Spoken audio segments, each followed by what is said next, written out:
بس كده مع مباراة قطر الأولمبي أمام الإمارات الأولمبي. المباراة دي طبعا في الجولة الأولى من بطولة قطر الدولية الودية تحت 23 سنة 2023.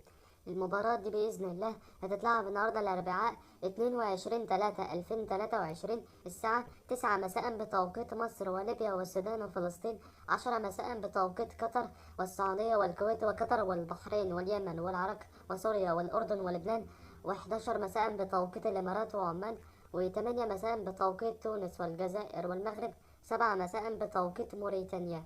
أما القنوات الناقلة فهي قناة الكاس 1 اتش دي بصوت ملك منتصر الأزهري. اشترك في القناة وفعل زر الجرس واعمل لايك للفيديو. أهم حاجة ما تنساش تتوقع نتيجة المباراة في التعليقات. والسلام عليكم ورحمة الله وبركاته.